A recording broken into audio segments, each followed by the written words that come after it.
आकाश आनंद, बसपा के पूर्व नेता, जिन्हें कभी मायावती के विकल्प के तौर पर देखा जा रहा था, बसपा का अगला बॉस बताया जा रहा था।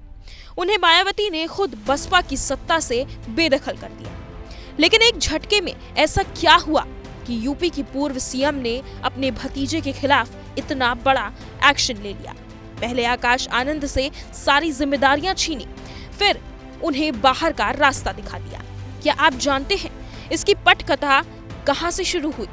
तो इसके लिए हमें इतिहास में नजर डालनी पड़ेगी। दरअसल जब से आजाद समाज पार्टी के मुखिया और दलितों के रहनुमा ने सक्रिय राजनीति में एंट्री मारी, तब से मायावती की पार्टी गर्त में जाने लगी, क्योंकि मायावती के कैडर कैंप पर भीम आर्मी चीफ चंद्रशेखर आजाद ने ऐसी सेंध लगाई कि वो पूरी तरह ध्वस्त हो गई, जिसका नतीजा ये रहा कि 2024 में चंद्रशेखर आजाद पहली बार लोकसभा चुनाव जीतकर संसद पहुंच गए, जबकि 2024 के लोकसभा चुनाव में मायावती की पार्टी का सूपड़ा साफ हो गया। 2022 के विधानसभा चुनाव में भी बसपा कोई खास करिश्मा नहीं दिखा पाई, सिर्फ एक सीट उसकी झोली में आई। इसके बाद उपचुनाव में बहन जी ने काफी साल बाद हाथ आजमाया, लेकिन वो भी उनके हाथ से निकल गया। बसपा प्रत्याशियों की जमानत जब्त हो गई।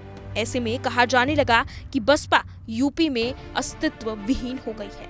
इतना ही नहीं, पिछले लोकसभा चुनाव में आकाश आनंद के बीजेपी के खिलाफ दिए बयानों से साफ था कि उनका कद पार्टी में तेजी से बढ़ रहा है और मायावती कमजोर हो रही है, जिसे देखते हुए मायावती ने आकाश आनंद को न सिर्फ पदों से हटाया बल्कि पार्टी से भी निष्कासित कर दिया। जानकारों का कहना है कि आकाश आनंद को निकालने का मकसद यही था कि मायावती को लगता है कि उनकी पार्टी अब भी बेहद मजबूत है, सिर्फ उनके घर में आकाश आनंद के ससुर अशोक सिद्धार्थ के कारण फूट पड़ी है, जिसका जिक्र उन्होंने अपने हालिया पोस्ट में भी किया था। अब सियासी गलियारों में ये चर्चा है कि बसपा प्रमुख ने सोची समझी रणनीति के तहत आकाश को निकाला है।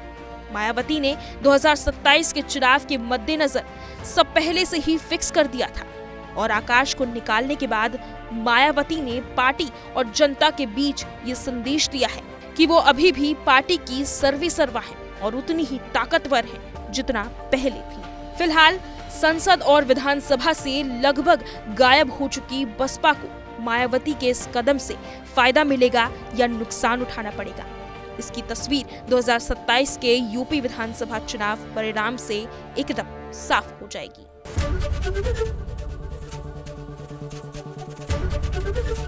एबीपी गंगा, खबर आपकी, जुबान आपकी।